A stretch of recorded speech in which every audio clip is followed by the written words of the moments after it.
boas noites. As seguintes obras que van a interpretar, a primeira é Pedro e o Capitán, alá polo ano 76 Mario Benedetti publica unha obra teatral de 4 actos con 2 actores no que se debate un debate dialéctico sobre digamos, a tortura, non?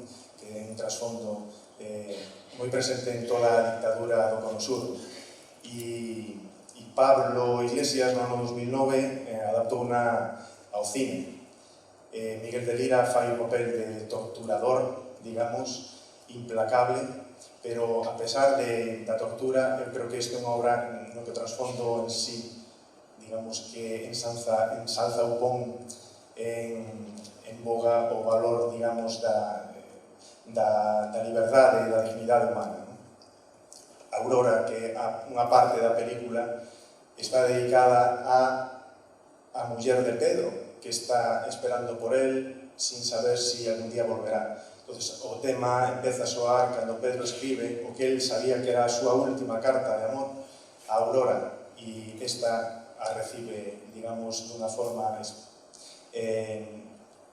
unha especie de ensoñación, un tema romántico e no que trata de expresar todo o amor que sentía Pedro por Aurora. Por outro lado, a segunda obra, e xa aproveito que estou aquí para non subir 2 veces, Meñique, digamos que é unha adaptación cinematográfica de Ernesto Padrón dunha obra de José Martí, que se publicou originalmente no primeiro número da revista cubana La Edad de Oro, e que ao mesmo tempo é unha adaptación de Pusinet, de Eduard Boulanger, que, digamos, o pulgarcito que todos máis ou menos coñecemos, non? Esta, teño que dicir que é a primeira produción de animación en 3D que se falla en Cuba, en coproducción de unha productora galega, en Ficción Producciones, en colaboración co ICAIC de Cuba. Digamos, con moitísimo esforzo se fixo, porque tardou 7 anos en producir esta película. E finalmente conseguimos incluso gravar a banda sonora original coa Orquesta Nacional de Cuba. Espero, este é digamos un extrato da banda sonora, unha pequena suite dos temas principais da película. Espero que les guste, que disfruten. Boas noites.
Música